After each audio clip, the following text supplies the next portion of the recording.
Viewer beware.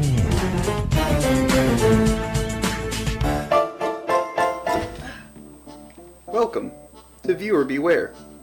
It's the series where we go over each episode of the Goosebumps TV series. And on tonight's episode we have Night of the Living Dummy 2. And before you get all upset, I'm not skipping Night of the Living Dummy Part 1.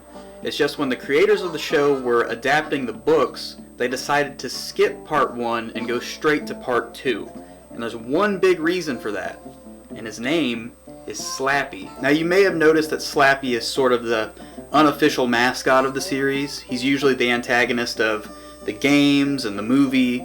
He's all over the place. However, much like Jason in Friday the 13th, he wasn't the main antagonist of the first part. No, that honor belongs to a dummy called Mr. Wood. You see, in Night of the Living Dummy Part 1, Slappy shows up in the beginning when a girl named Liddy buys him and uses him to impress her friends with ventriloquist dummy acts. This causes her sister Chris to get upset, so she goes to a pawn shop and buys Mr. Wood to also have her own dummy. Long story short, the dummy comes to life, the girls fight the dummy, blah blah blah blah blah. Ultimately, the girls destroy the dummy, and then when they go back home, Slappy reveals that he is alive and asks, "Is the other dummy gone yet?" Since Slappy was barely involved in this first book, the showrunners decided to just skip through it entirely.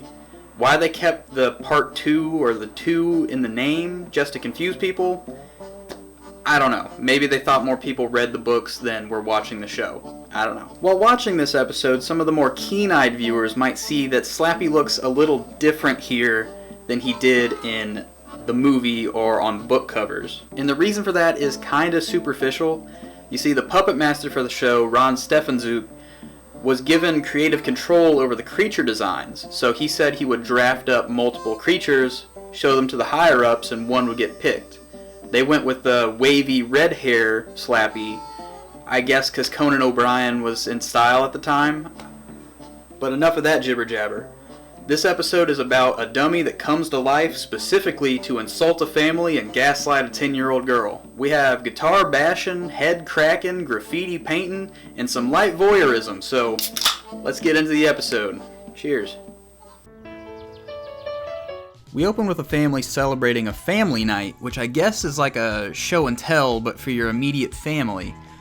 Maybe it was a 90s thing. The prankster little brother shows off a video where he reveals he's been spying on the whole family, including his sisters getting dressed. But this is just kind of waved off by the dad. Amy, where's your sense of humor? Yeah. Our protagonist, Amy, finally gets to showcase her ventriloquist dummy skills, and bombs so bad the dummy commits seppuku. The dad takes pity on the sorry showing and reveals he bought her a new dummy while he was at a thrift store. Amy takes the dummy out of the case and immediately reads a card written in a foreign language because she's clearly never seen Evil Dead. Caru, Mary, Donna, Roma, Molyneux, Carano? Immediately after reading the card, Slappy comes to life, and later that night starts talking by himself. Don't have to. Yeah, we don't have to. But Amy doesn't see anything wrong with that and just goes to sleep. While everyone is asleep, we see a POV shot of what looks like a knife dripping blood, but is revealed to only be a paintbrush, which was used to deface the older sister's painting with the most tame graffiti of all time. A real 180 in tone. It's like expecting Chucky and getting Dennis the Menace. At the next family night, Dad is showing off his country music skills with public domain jams. If you're happy and you know it, clap your hands. This is Amy's chance to redeem herself from last week's bomb. She starts off strong, but then Slappy takes matters into his own hands and roasts the whole family. You call yourself an artist? Why don't you give up brushes and try using a roller? Is this supposed to be funny? Nobody cares that the dummy voice has suddenly changed and even talks while Amy talks. But kudos to the family for believing that Amy could become such a talented ventriloquist in such a short time.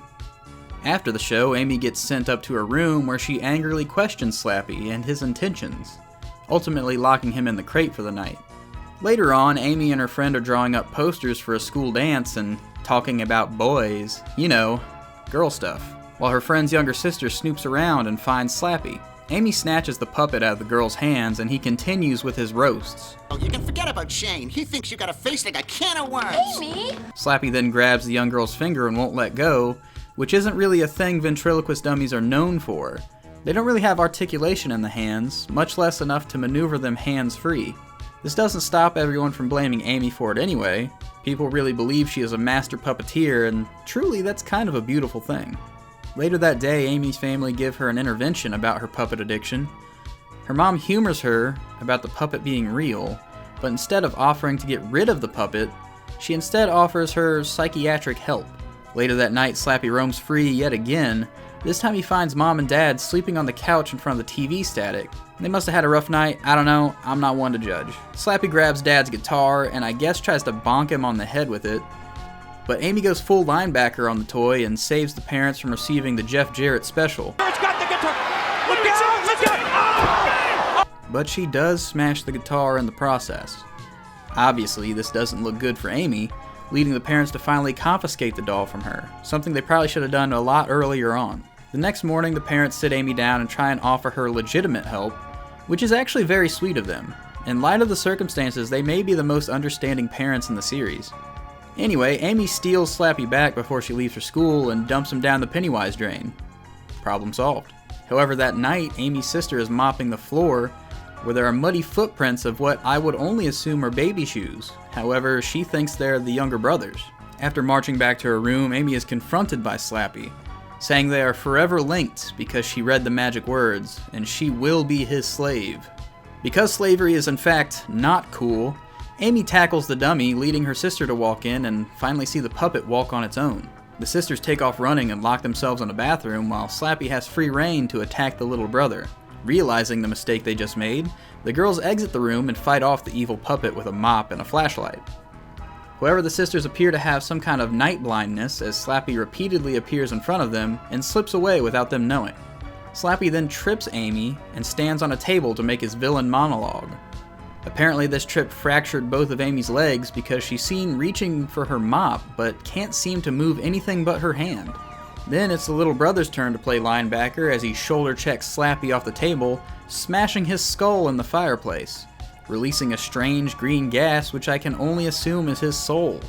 After the commotion, the parents come home and the girls tell them all about the walking dummy and how their brother saved them, only for the brother to come into the room confused as hell as to what they are talking about. The camera then pans over to the table and shows Amy's original dummy, Dennis, standing triumphant after his kill. It's good to be back in the family again. And so we're left with a new dummy. Do we ever see Dummy Dennis again?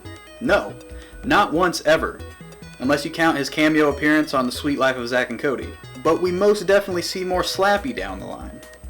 And for Slappy's first outing, this episode was fantastic. It's creepy, atmospheric, and covers a ton of ground in its 18-minute runtime. It's really one of the best episodes in the series, and for that, I gotta give it 5 gooses out of all 5 bumps. Truly a historic moment in Canadian children's TV history. But that'll do it for me. I'll catch you guys on the next one. Make sure you like and subscribe VHS Dinosaur Go, and keep tuning in to Viewer Beware.